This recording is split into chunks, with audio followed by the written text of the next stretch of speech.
Gas टंचाईमुळे आता hotels बंद होण्याची शक्यता व्यक्त केली जाते। दरम्यान इराण आणि इस्रायलच्या संघर्षामुळे आता निर्माण झालेल्या जागतिक इंधन तणावाचा परिणाम महाराष्ट्रावर जाणवू लागलाय।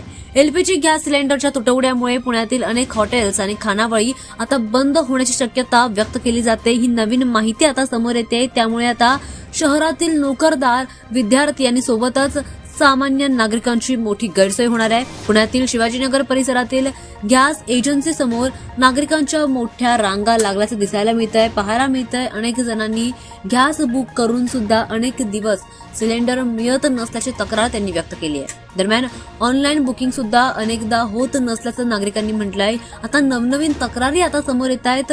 शहरामध्ये शिक्षणासाठी राहणाऱ्या विद्यार्थ्यांची आता मोठी गोची होते।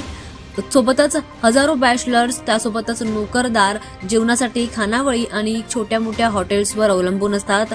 मात्र गॅसचा साठा आता संपत आल्यामुळे अनेक खानावळींना ग्राहकांचे पैसे परत द्यावे लागत आहेत, अशी माहिती आता हॉटेल मालकांनी स्वतःच दिली आहे। व्यावसायिक एलपीजी सिलेंडरचा पुरवठा कमी झाल्यामुळे हॉटेल व्यावसायिक चिंतेमध्ये आहेत, त्यांचं मोठं नुकसान होत आहे।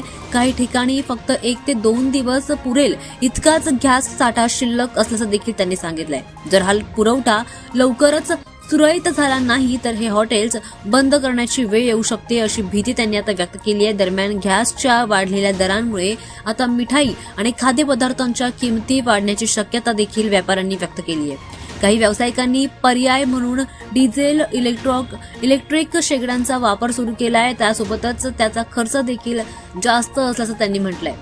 मध्य पूर्वेतील या युद्धामुळे आता इंधन वाहतुकीवर मोठा परिणाम होतोय। पुढच्या काही दिवसांमध्येच गॅस पुरवठ्यावर अधिक ताण येऊ शकतो, त्यामुळे परिस्थिती सुरळीत होण्यासाठी सरकारने लगेचच तातडीने उपाययोजना कराव्यात, अशी मागणी आता हॉटेल उद्योगातून केली जाते।